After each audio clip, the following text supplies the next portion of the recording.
The BCS 2018 has officially begun with the first rather, regional being this last weekend, I believe in Chicago if I'm not mistaken. And, ever since the reboot we've had a lot of new players. I'm sure in your shops you've had new players.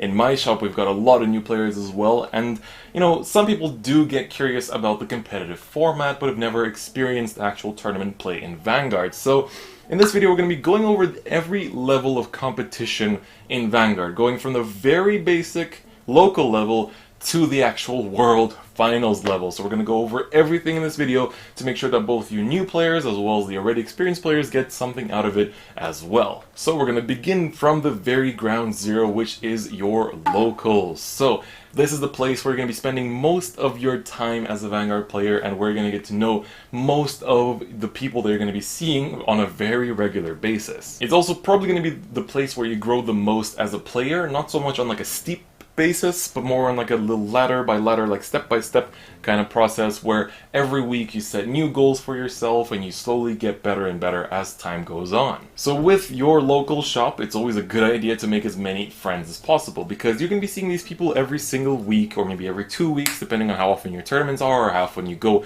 to the shop. But you want to be friends with the people that are at your shop. Obviously, if a lot of people are toxic, then maybe it's not worth it, but that's usually a very extreme case, and in almost every other scenario, you usually have a pretty friendly crowd at the locals, especially for a game like Vanguard. So get to know these people. You'll be seeing them most of the time, and on the list of people to get to know, most shops have a local judge, I guess, so this is not necessarily an actual official Bushido judge, but just the person in the shop who is most responsible for the rulings and knowing how the game works and how cards interact, usually the one with most experience. So in our shop, that's actually me. When there's a ruling question, it's usually going to me, and you probably have somebody like that in your shop. Maybe that's actually you yourself, the person watching this video, but even if it isn't, it's always a good idea to get to know this person, because they're usually going to be the person that you can easily ask about any kind of ruling interaction, anything you're not too sure about, and it's always good to have someone like that by your side. Then the other person to get to know well is obviously the shopkeeper, because that's where you're going to be buying products from. Obviously you want to be friendly with them, you're going to see them all the time, and especially a shopkeeper that plays the game itself. Like the shopkeeper in my shop, he didn't play the game, but I taught him how it works and he really liked it, and now he's like, oh, I want to pick up a deck for myself as well. So having that kind of relationship with the shopkeeper is also a good idea. Now, my personal tip is when you open packs or buy boxes or any of that kind of stuff, it's best to circulate the cards you don't need. Like, let's say you're building from VEBO2, you're building Dimension Police and you don't need Aquaforce or Grand Blue. Instead of putting up all the singles on Facebook or on eBay or on Card Market, TCG Player, any of those online websites, it's probably best to circulate those cards in your local community. Always first ask, does anybody want this? Does anybody from your shop want any of these cards? Because that way you're helping out your local scene grow a little bit, you're helping the local players pick up cards for lower prices, and you're just overall establishing a better relationship and a better, a healthier economic state in your shop as well. So I think it's always a good idea to try to circulate the cards that you have within the shops, and I think if everybody does that together, then it's going to end up being a pretty healthy environment. So, but if nobody wants your stuff, obviously it's fine to put it online, but just as a sort of tip, I think it's good to initially try to circulate it within your local shop. Then obviously try to attend every tournament if possible. Normally, at least in the West, this isn't really I'm not really looking at Japan, where they have shop tournaments every single day, and also in Japan they don't really have the sense of my locals, because in the West, both I think in Europe and in the US, we have this sense of my shop. Like, this is the shop I always go to, this is the shop that I know everybody at. In Japan they don't really have that. They have I go to this shop on Monday, this shop on Tuesday, this shop on Wednesday, etc. So I think when it comes to the Western shops, it's a good idea to come to every of the shop tournaments. Either it's going to be every week, or in some shops, like mine for now at least, it's every 2 weeks. I think if you have 20 players in your shop, you probably have it every week, but if it's 10 or less, you probably have it every 2 weeks. So with Vanguard, that's the case most of the time, in a lot of European shops at least, but it's good to attend all of these, because that's where you're going to get to experience the competitive environment the most in the early stages. You're going to learn a lot. The players that are more experienced than you will teach you a lot. Most players will explain things, and that's where you learn a lot. You see a lot of the decks, a lot of different playstyles that you'll be exposed to throughout the rest of your card fighting career. And don't forget that a lot of people in those shops are trying out new decks, new ideas, new combos, new playstyles. So you're going to see a lot of new stuff, maybe something that you haven't seen online. Like let's say you've been watching every video that's been out about every like topping deck and like every possible meta deck, but then you show up to your locals and somebody's playing something really unorthodox that like you haven't really seen before, and maybe it takes you off guard. But that's perfectly fine, because at locals people are experimenting. Maybe they can find the next most brilliant, amazing sleeper combo that nobody else has seen, so you might run into those kind of situations as well, and it's good to treat them as a learning experience every time. Most people don't take locals super seriously. It's not a regional, it's not the top level of, tournament play. You usually have a lighter mood, people are joking about, maybe like, having a snack or a drink during a tournament. Even at least in our shop that's possible because we have a cafe right next, in the shop itself. So you might, it's good to not take it too seriously yourself either. Like, don't get too salty about a loss, but also don't get too energetic when you win. It's good to keep up good sportsmanship, and also you just try to make friends after every kind of tournament fight. Like, we've recently had a lot of new players, so even when I see a new player, I try to make sure that they're comfortable. Even if I win, I try to tell them, like, oh, if you did this and this and this, you probably would have won. Or, for example, like, oh, this thing you did was really, really good. So people might treat you that way, or if you're already an experienced player, try to treat the new players that way as well. So when you've been to a locals for quite a while, let's say a couple months, and a new player comes in, try to treat them the way that you want to be treated when you first come in. Or let's say somebody treated you the first time when you came in, or the way you wish to be treated when you first came in. So welcome them, try to explain it to them, keep things on a basic level. Don't go into these, super complex, like don't use complex terms, or like try to explain what these complex terms mean, like explain what Counterblast is, Soul Blast is, what tutor pass means, all these little things. New players don't really know those, so make sure to keep things on a lower level so that people can, just keep up to date with what's happening. And then last but not least, some shops have a bar or a cafe, but just in case, it's good to always have some water with you or a snack, because locals tend to last, 3 to 5, maybe even 6 hours, depending. Well, maybe not 6. That's a bit of a overstatement, but it's worth to still keep that in mind and just bring something with you just in case. Obviously, if the shop does allow it. And then moving up to the next level are the shop challenges. So these aren't super well known, but these are a step up from the local level. So shop challenges are obviously a step up in seriousness and competition, because people are competing for these things called buy cards, which are essentially the thing that you get when you win a shop challenge, and that gives you a buy at a regional. And regional is one of the main competition events in Vanguard. You have like hundreds of players and everybody's competing for a big prize. So what buy cards do is, or if you don't know what a buy is, it's basically when you have the first round, or any round where your opponent doesn't show up and you get a free win. Or like when there's an odd number of players and one player always doesn't have an opponent, so they get a bye. But with the buy cards, essentially you win a free win, essentially. By winning a shop challenge, you get a free first or second round win at a regional, and that's really nice. So, and then whether you travel to a shop challenge or if the shop challenge is at your own local shop, the mood is always a little bit more serious because people are actually competing for a specific prize. And your misplays may be punished. And locals, a lot of people let that go. Like if you place a card and you're like, actually I don't want to place it right now. Some people are like, yeah, that's fine, that's fine. In a shop challenge, you might run into the situation where players like, yeah, sorry, this is a serious competition, like, you need to keep your mistake. Like, this can happen. It's not something you should be too salty about, because that's what's expected of a competitive environment. And, they expect you to be more prepared. You can say that you're a new player, then maybe you get some leeway, but normally you should be responsible for your moves at a level like that. And obviously, if you're traveling, bring some snacks or whatever, because, you might run into that kind of situation, or if there's no restaurant nearby, so that kind of thing. But if it's your local shop, then just come prepared as you usually do, but just with a little bit more of a competitive mindset. So that's it for the shop challenge level, and now we're going on to one of the main levels of competition for all Vanguard players, which is the regional. Now the term a regional, I think is a bit loose, because for example, Yu-Gi-Oh players see a regional as something with like 20-30 players that takes place in a shop where you get invites, and stuff like that. In Vanguard it's very different. I think if we're taking it into Yu-Gi-Oh terms, a regional is like a national or a YCS, where it's basically it's the BCS regional. It sounds pretty big, right? When you have these like 3 letters behind anything, actually. But A regional is where hundreds of players come, not just from your country, but from other countries too. You know, whether you're in the US, you can get people from Canada, Mexico, wherever. In Europe, we get people from all over the place. Like in German regionals, we have Australians, Americans, like people from Eastern Europe, Southern Europe, Western Europe, Northern Europe. All kinds of people can show up at your regionals, and so that's usually the very nice thing about them, is that you meet people from all over the place.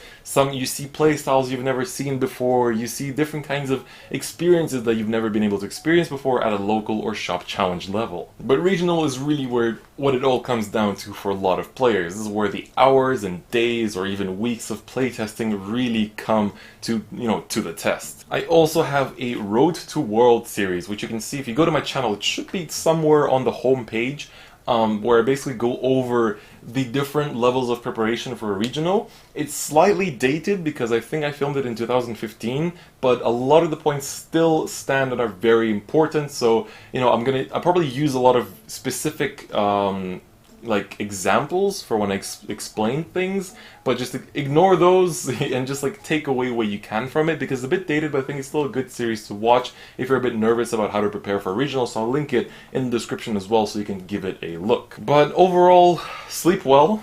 Make sure to sleep well, eat your breakfast. People say there's some people that win regionals on 0 sleep, 0 food, and all those kind of things.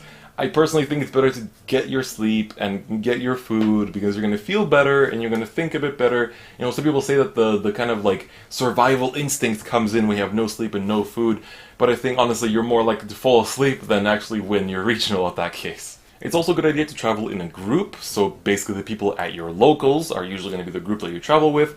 I usually travel with my teammates, or we used to travel with some people from my old locals as well, so it's always a good idea to go in a group because it's always a more fun, both a more fun trip, but also a more fun experience on the actual day itself, because you can share your experiences with the people from your locals, and then you might get matched up against each other, and it might be a funny story down the line. If there's no nearby supermarket or restaurant, try to bring some food, but usually there should be something. You know, book your hotels together if you do, but even if you go alone, it's perfectly fine as well. An important thing that people don't really tell you so much these days is do your deck list the day before. Bushrod puts up an editable, I think it's an editable thing you can edit, yes? PDF for Decklist. So you just fill in your Decklist.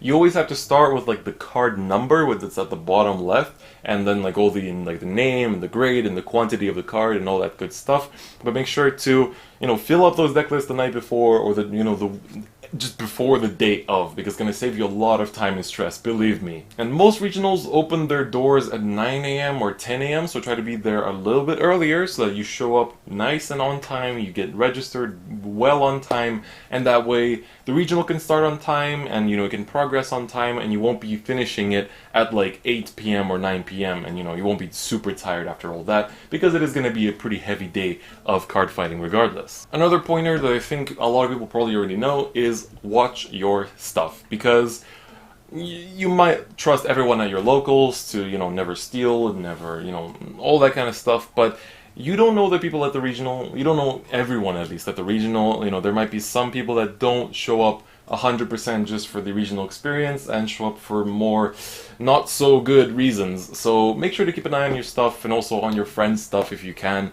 And also, you know, not just in case it gets stolen, but also in case you lose it. You know, those are important things. You'll always have a badge, like a tournament badge. Don't lose that either. That's quite important for your, you know, your actual player number. And, you know, in general, just make sure you don't lose stuff. Make sure you always check that you have your 50 cards in the main deck, that you didn't lose a single card while shuffling randomly, or like packing your stuff away after a round. So keep an eye on your stuff. And obviously, if the situation allows for it, try to make friends with your opponents, because you're meeting people from all over the region, the whole continent usually, so you're going to run into a lot of different faces. And you know, like my friends for Vanguard are from all over the place, like all over Europe and the US, Southeast Asia, Japan, Australia, like you meet all kinds of people at regionals, so it's definitely worth it. Try and like get to know your opponent a little bit, even like if they're really salty after the game, like you beat them and they're super salty, maybe then just drop it, because they might not be a very pleasant person to talk to if they're reacting in that way. But if you can have a regular conversation, whether you won or lost, or it's before the round, it's usually a good idea to try and become friends with your opponent, because usually you can just broaden your horizons, maybe make some actual life opportunities, like you might end up meeting someone that's going to hire you for work later on in your life, so you never know. Also, try to always be alert. Don't show up late to a round, because that's, you might even get a game loss for that, because the rules and the judges are going to be strict. Always watch out for your plays, because they will, if you accidentally place a card, you're most likely not going to be able to take it back unless your opponent is really nice. And overall, just try to always be alert of what you're doing and your surroundings. And the format changes almost every year, but usually you'll have a one-day event for regionals, and it's usually best of one format. Last year was 2 days, with day 1 being best of 1, and then the top players go to day 2, where they would play best of 3, but that's not really the case anymore because of the standard and premium thing, so you're usually going to have a one-day event. Some venues have side events like free fights, where you can get extra promo cards and all kinds of other stuff, so you can check that out if you're not doing so well in the main event. And another point that I think people don't really mention is to stay the whole day, because usually by the end of the Swiss rounds, before the top 8, they tend to do free giveaways of like binders and sleeves and all kinds of Bushiroad goodies, so it's usually good to stay the whole day because you might get something for free even if you didn't do so well in the main event. And I think an important thing to note is whether you top cut the event or if you lose all your rounds, it's always good to take something away from that day and treat it as a learning experience. If you top cut, then try to think back to your mistakes. What could you have done better? If you didn't do so well, try to set a goal for yourself for the next regional or the next local or something like that. Try to always set goals for yourself, whether you did really well, even if you won the whole thing, or if you didn't do so well either. And don't forget that if you win, you do go to Worlds, which is in Tokyo. And even, at least in 2018, even if you come second or third, you get an invite to Worlds, but it's unsponsored. The first place goes to Worlds and their hotel is paid, their flight is paid, everything is paid.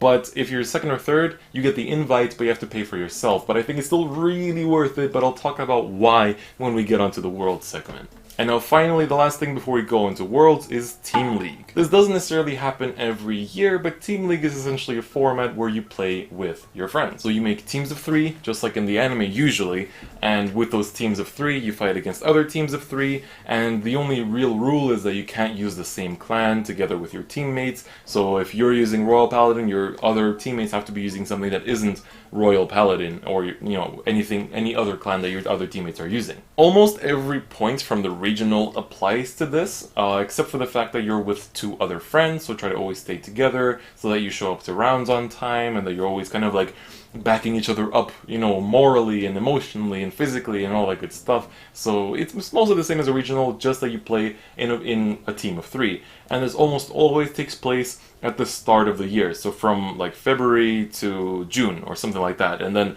the individual competition takes place in the second half of the year. And then the one last thing that I'm going to talk about, just in case, before the World Finals thing, is Continentals. These don't happen anymore. They haven't been happening for the last 2 years, but these used to be where all the regional winners used to go to, and then the top players of the Continentals would go to Worlds. But they abolished that, and now people go straight from regionals to the World Finals. But before, it was basically the best of the best in your continent. So all the best players in Europe, all the best players in Asia, all the best players in NA would just gather there, and then the top 2 or 3 or 4 would go to World Finals. But that has changed, so I think in my Road to World series I talk about Continentals, but overall it's just a more serious regional. So they don't do these anymore, but just as a safeguard for the future, I decided I would mention it. And finally, we're at the final checkpoint of the long road of your competitive career, which is the World Finals. Just making it to Worlds is already a massive achievement, because there's no cash prize or anything like that. Every participant gets a special promotional card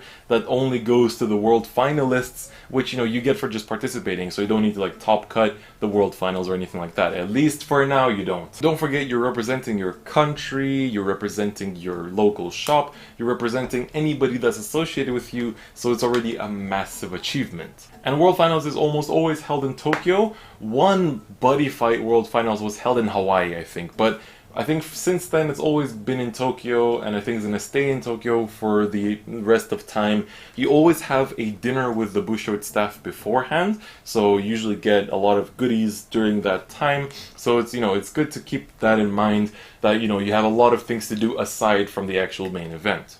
And since it's always held in Tokyo, Bushiroad always gives you a few days to explore. It's always in January, and as someone who used to live in Tokyo, January in Tokyo is cold as hell. it's really freezing, so make sure you properly dress yourself. And in my opinion, it's 100% one of the best experiences you can have as a Vanguard player, because you meet people from all over the world. You get to experience what is one of the rarest things as a card fighter, which is international Vanguard. Because, you know, I've traveled quite a lot and I've fought against players from different continents, and the way that people play Vanguard all over the world, it really differs. Whether, you know, you're European and you play in Japan and Southeast Asia, Australia, America, it's always very different, and there's slight differences, but they're still big on this kind of scale. So you get to experience this very rare thing, which is international Vanguard, and just that experience makes it really worth it. So as I mentioned before, if you're second or third, you do get the unsponsored invite, but I think you should definitely go for it, because usually it's in January, so it's during the off season normally, and so the flights shouldn't be so expensive, and there are always cheap lodging options. You can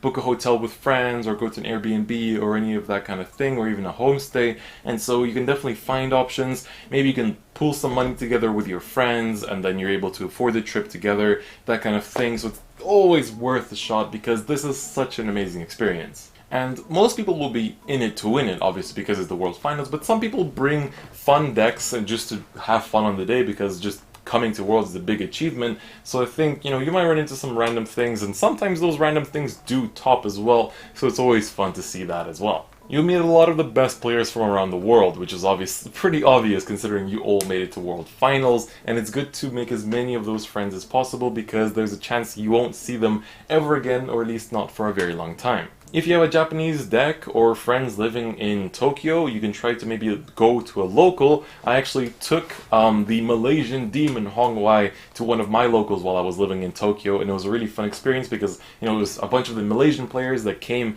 to one of the locals in Tokyo, and normally they do announcements at the shop in Japanese, but just for that one day, because there were so many foreigners, they actually did them in English, so that was really, really nice. So if you can get that kind of experience out of it, then definitely go for it, but if you can't, then it's not that big of a deal either. And it's actually funny, because then Hongwai actually won that local too, so it really showed what a world-class level player can actually do. Also, if you live in Japan, and if things stay the same, you can actually come in to the World Finals to spectate live, and it's definitely worth it. So if you have the time and you're allowed to, because they might change it in the future, definitely do so if you can. And then after World Finals is finished, and, you know, either you have your trophy or you have your experience, you go back to your locals and once again start from the beginning. So I hope you guys enjoyed this video. It ended up being a bit longer than I initially planned, but I hope, you know, I wanted to cover everything, so I hope you guys got something out of it, whether you've already been playing for a while and maybe I told you something new about World Finals, or if you're just starting and you want to know what locals are like and what regionals are like and all those kind of things.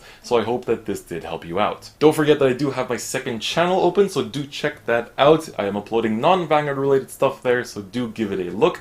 But, you know, also check out the Road to World series if you're curious about more stuff related to the competitive format of Vanguard. But on that note, that's going to be it for me today. Don't forget to click the bell button, as well as check out the social medias in the description, and join the Discord channel if you haven't already.